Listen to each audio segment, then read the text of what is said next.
Hey guys, G Sensational here, and today I have a video on one of my favorite kind of archetypes that I love to play, and that is combo decks.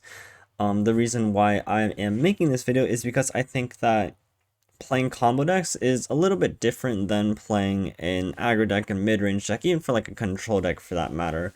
Although most of the control decks nowadays are kind of combo decks, but this guide is really aimed to help gear your and shift your mindset into thinking about how you want to play these combo decks, how you can be thinking turns ahead and planning out each of your turns, and so that you can be a better combo player.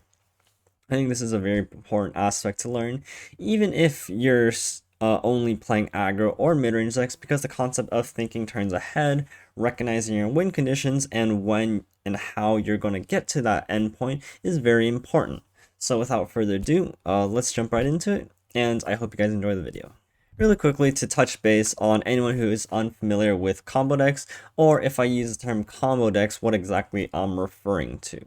So there are a few key characteristics within combo decks, and I have three main ones listed out here. Combo decks can be seen as a combination of sequence of cards that kind of need to be played in order to get to your combo, or usually your win condition.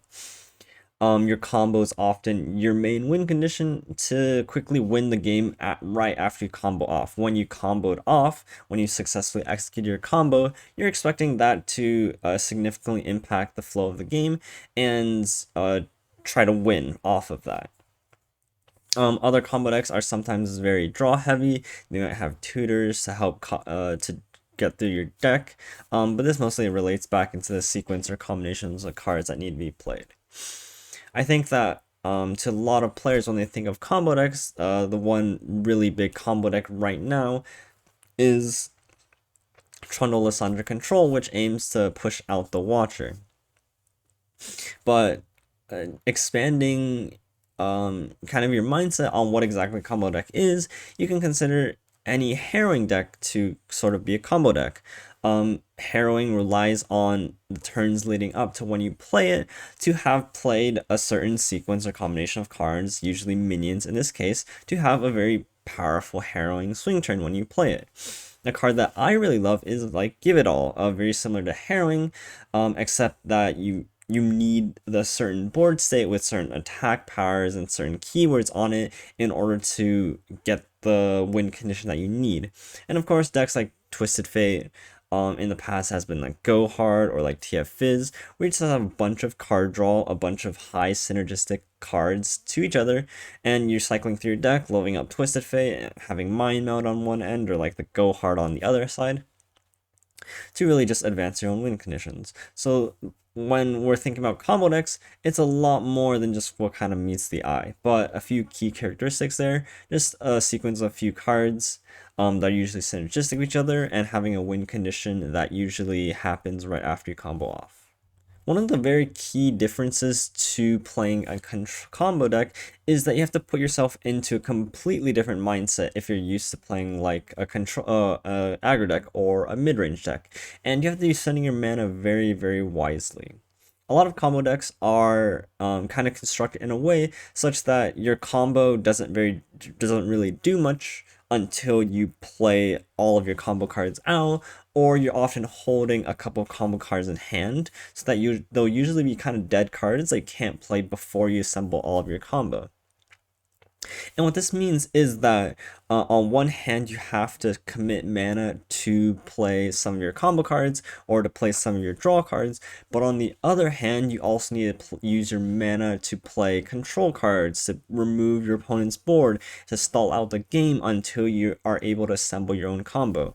I think the very easiest example of this is TLC, which is pretty much a combo deck stapled onto the classic SI failure package. You have to, throughout the game, you have to be playing your cards like Entreat, Babbling Beard, Trundle, and eventually just Spectral Matron in order to get to getting out your Watcher.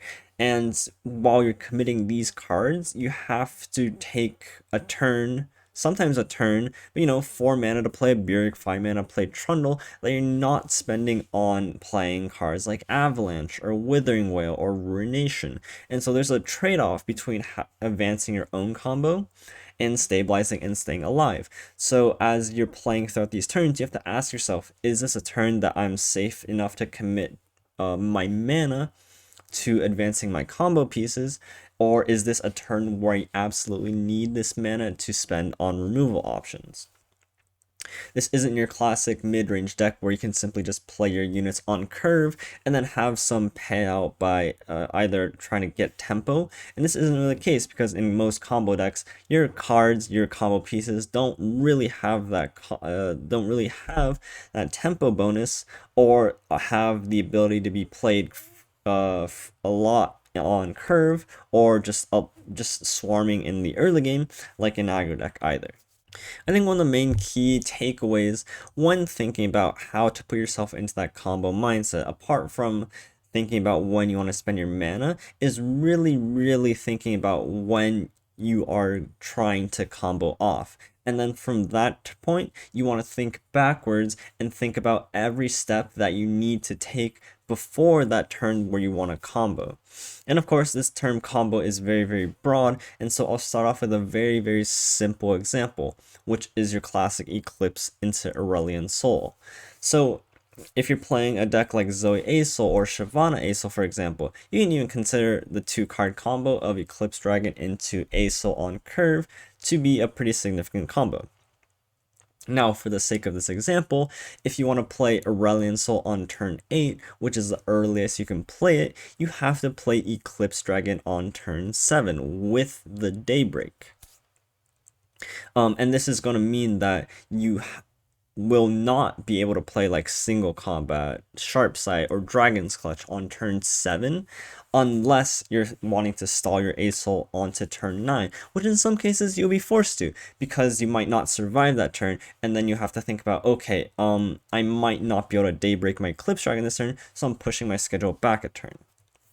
But for the sake of this example, we're going to say you play Asol on 8, so you have to Eclipse Daybreak on turn 7, and in this case you can't play Dragon's Clutch on 7 because then you won't get the Daybreak, and say your Dragon's Clutch draws you Eclipse Dragon and Asol, you're going to have to spend this 3 mana sometime before turn 7. You can't play this on turn 7, otherwise you don't get the Daybreak. So very simple 3-card combo that you have to really space out. Aurelion Sol on turn 8, Eclipse Dragon as the only card on turn 7, or at least the very first card, and then having to play Dragon's Clutch earlier before that. Now, of course, the classic Matron Watcher combo, this is obviously a little bit more reliant on which turn you want to actually play Matron into, or when you want to play your Watcher, because this relies on your tack token and just how far you stall in the game out. But hypothetically, let's say on turn 9, you're attacking on turn 9, you play Spectral Matron into Watcher. In order to get to that point, you have to have Watcher in hand. So most commonly on turn, if you're going to play Matron Watcher on turn 9, you're going to be leveling up Lysandra on turn 8. And so on turn 8, you want to have some way of leveling Lysandra. The best way of doing so is obviously through Ice Pillars, because now they're finally playable on turn 8. So you can play 2 Ice Pillars and a Lysandra. You can play like an Ice Pillar into Matron Lysandra. Whatever that may be, you want to make sure you can level up Lysandra on turn 8 if you're trying to kill them on turn 9. What that means is before turn 8, we need to have spent mana on Trundle in order to get the Ice Pillar in hand, and we'll also need to have played Babbling Beard in case we didn't already have Spectral Matron in hand either, or relying on having 2 Matrons for a combo for playing Matron into Lys and then Matron into Watcher. So before turn 8, we have to spend 4 mana on a Beard and 5 mana on a Trundle, and these usually mean because, before turn 8, you only have 7, 6, 5 mana, and so that these plays take up an entire turn. And so, again, going back to spending mana to stay alive versus spending mana to play your combo, you have to realize, okay, I need to play Trundle on turn 5, 6, or 7. Oh, I need to pick one of these turns, and the other turns I can stabilize on. Or I stabilize on 6 and 7, or sorry, 5 and 6, and then play Trundle on 7, and then Ice Pillar on 8. But either way, space out your mana, think about your combo when you want to go off, and think backwards about each step and each turn, before that turn where you really play your combo and think about what you need to do before then. The last point that I will say about any good combo deck is that you won't combo off every game.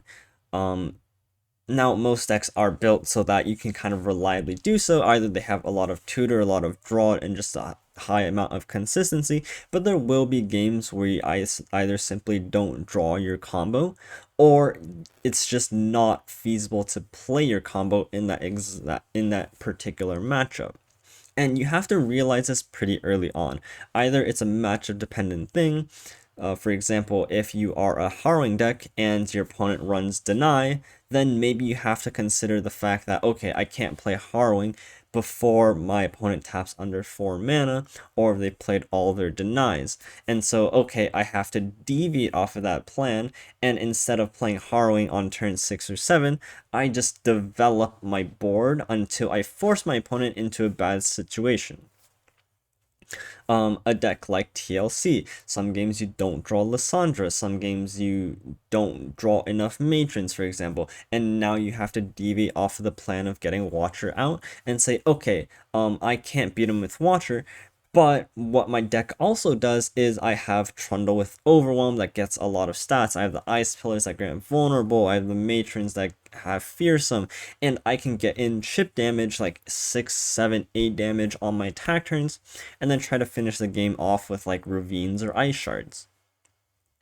You have to recognize early on if you don't have the combo, you aren't able to draw the combo in a turn by the time that you think that you need to win the game by, or you just can't play the combo against your opponent this game. You have to make sure that you realize that and start recalibrating your mindset. Okay, if I'm not playing towards my combo, how can I play my cards so that even if I don't play my combo, I can still win the game? This is a lot more prevalent in a deck like Zoe Lee Sin, where not drawing Lee Sin is a pretty big factor in your win condition, but that doesn't mean that you can't win without drawing it. And so for this video, I have a really cool game that I'd like to show you guys from one of my personal favorite combo decks. This is a Give It All deck. That is running Zoe and Vi in a PNZ Targon shell. The point of this deck is to play Give It All with cards like Vi on board, Sparklefly, Ballistic Ball. Just go wide, have a few control tools, and set up your turn in order to have that combo. So again, the combo here is you want to play Give It All, and since it's 8 mana and relies, you do have a board state of a very specific few cards, such as Vi for the high attack, Sparklefly for the elusive win condition, as well as a life gain steal to stabilize, and then of course Ballistic Bot also for attack, but for the augment keyword to really scale up your units. Now it's going to be very important to realize that Give It All is a very board dependent card, and so if your opponent is constantly removing your board, has answers to Vi, like the Vengeance Vi when you play Give It All on stack, you have to consider some of your alternate win conditions. And in this deck, you can either flip Zoe as a really strong win condition, you can flip Vi and start chipping 5 damage while also just representing a 10-5 challenger, you have Subpercival as a 5-5 elusive, and of course you have the standard star shaping from Targon. The game I am going to show you guys is a game where I am able to combo off with Give It All on a wide board, but you'll see that each turn leading up to my combo turn is I'm painstakingly planning for the fact that I need to preserve this board state to the point where I can play Give It All. And you'll see I make some very key decisions on how exactly I get to that point. I'll leave you guys with the game, but this kind of concludes just the thought process and the guide part about thinking about how you want to play a combo deck. If you like this sort of video, please give the video a like and a subscribe. It really means a lot to me, and just comment to me what you learned and thought was the coolest part of this video. I'll leave you with the game. I thought it was really cool, so I really hope you guys enjoy. But without further ado, I'll catch you guys in the next one. Zoe on 1 attacking 1. And then him having no Teemo. Uh-oh. Now we actually need to find our Zoe. Oh god.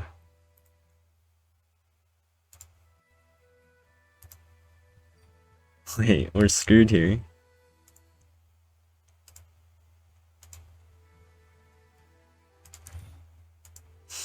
Can't keep this ballistic bot, this does nothing. The only question is, do we keep a Vi?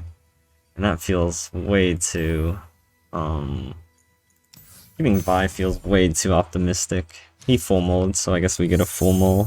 Sparklefly suit up, I see an out. No Teemo? Oh my god. That's frustrating. Can't even play Sparklefly because he just like thermo beam it.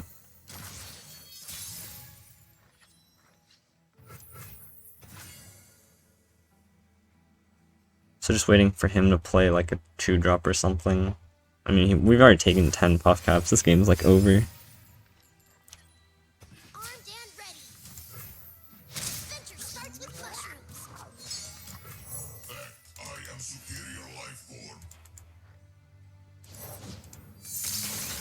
Interesting.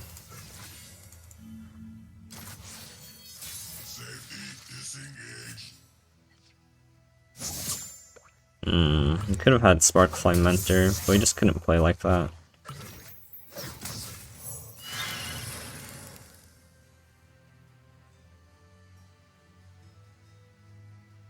We get an iterative our Sparklefly.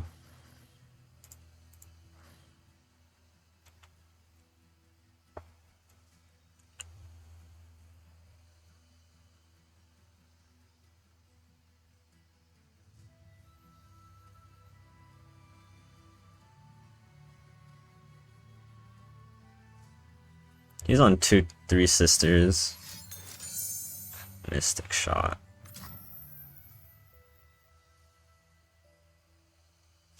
Okay, we have to save that. The question is, do we use suit up?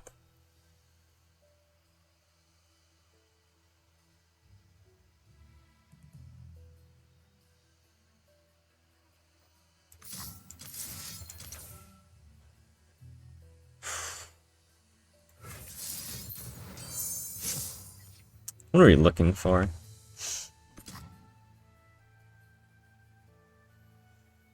We need to block the Teemo, that's for sure.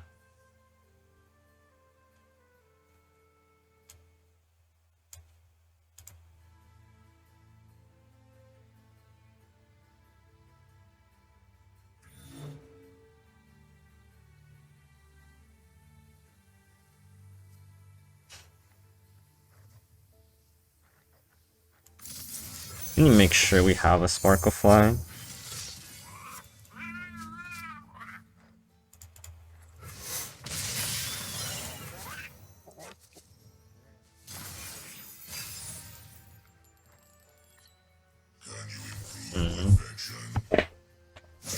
Oh, overdraw that? Okay. He can't level his Teemo up unless he has more Teemos. Which then we probably also lose. Okay. Alright, we have to take this a little bit slower. We have the Give It All, we have the Elusive, we have the Vi. We have the hand.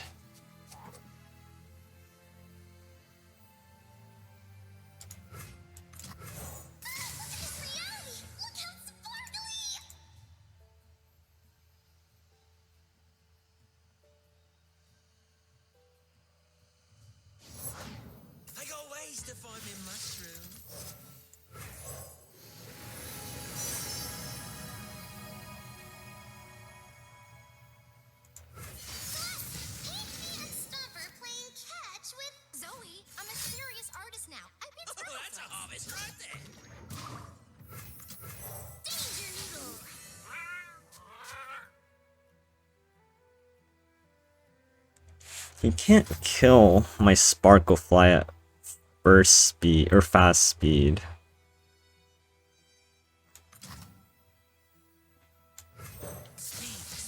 Now I can't give it all. One more turn.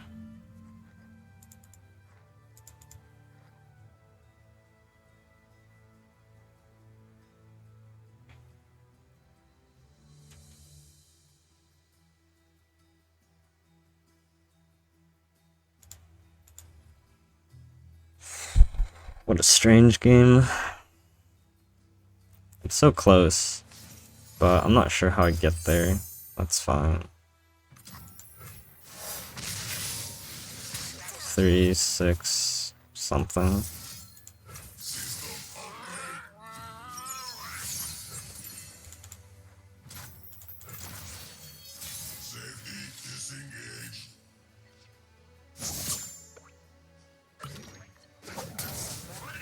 Okay, that card was too expensive anyway.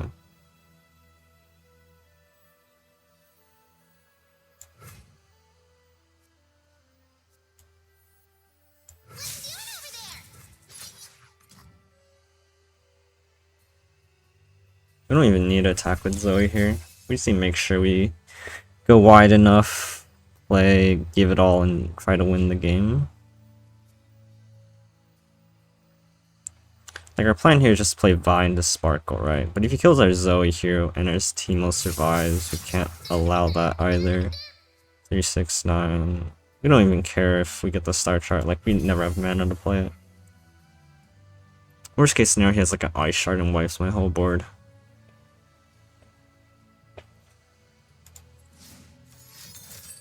Troll chant. Sure.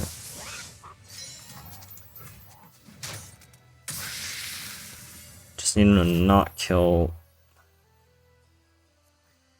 You can beam this. But then I just get excited as Teemo. I can start with that first.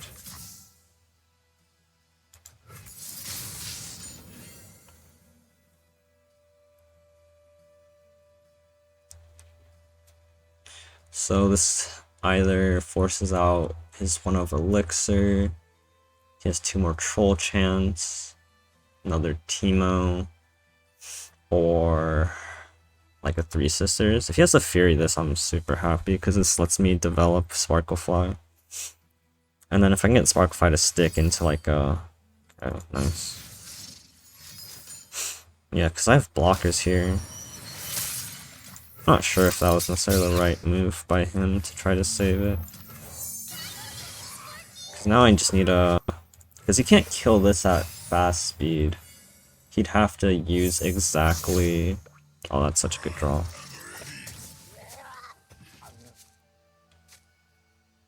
He'd have to entomb it with the 3 Sisters.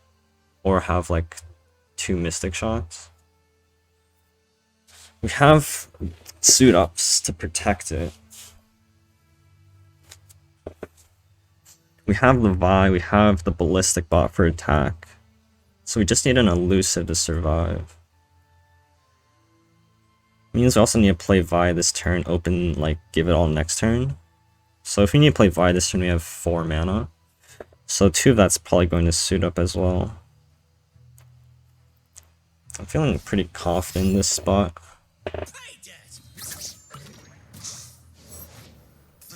Okay, that doesn't really do much. He can't expect to kill me. Here comes the punchline.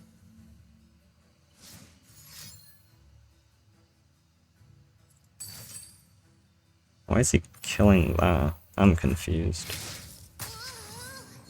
Next turn I have exactly 8 mana.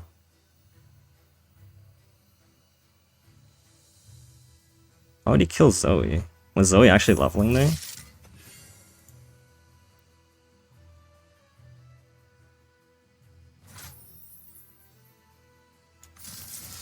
We should do this so that doesn't die.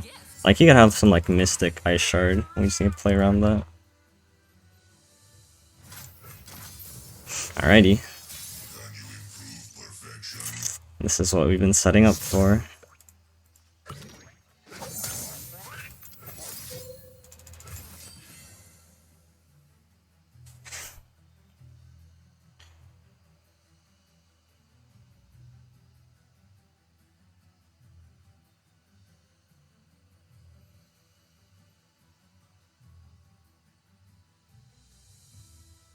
You shouldn't actually be able to deal with this. So you can like freeze as like Vi, but then everything still has 4 attack. Yeah. And tough and challenger. That doesn't actually do anything. Yes. Oh, he has brittle as well. Oh fuck, dude. Wow. Okay, that's kind of tough. Okay, everything has elusive at the very least. How does this even work? I don't... Wait, does Vi get... Oh, but everything still has... It's fine, it's fine. We're not losing this game yet.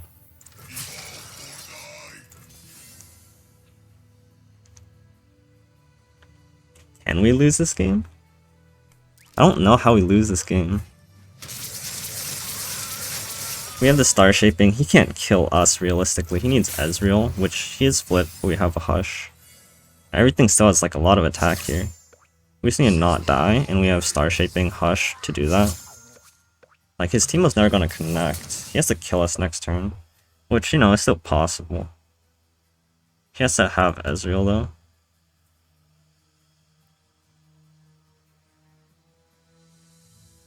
There's no harsh winds.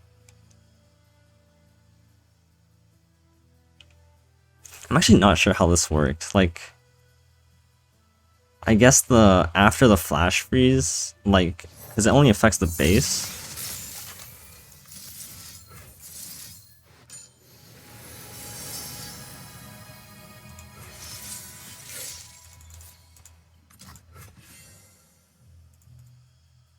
Now if he has Ezreal, we have like the Hush. And we just heal to full every turn, sort of. He has to OTK us, which is scary, because it's not impossible. Everything here has Augment, which is also super scary.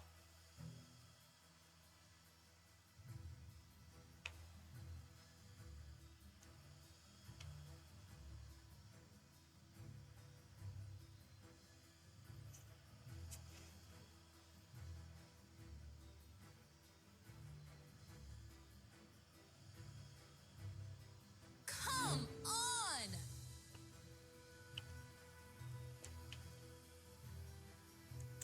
It's literally Ezreal or bust. And even if he has Ezreal this turn, we just Hush it next turn. Yeah, that's super desperate. We have another Vi, but unfortunately that doesn't really do anything. I mean, this is fine. We kill Teemo, we just play our things, and things get a lot bigger.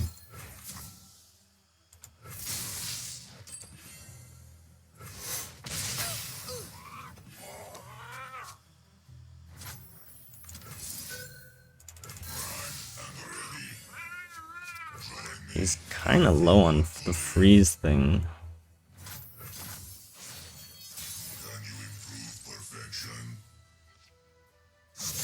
Whoa, that's insane. The only thing you can have is Ezreal. If he's spending mana on Ezreal, he's not spending mana on other things.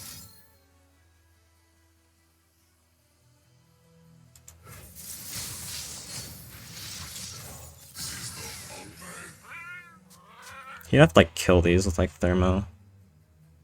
And Ezreal still gets challenged as well. Or just Hush Ezreal. Oh, that's a punish. Not a huge one though. Oh, that's a punish.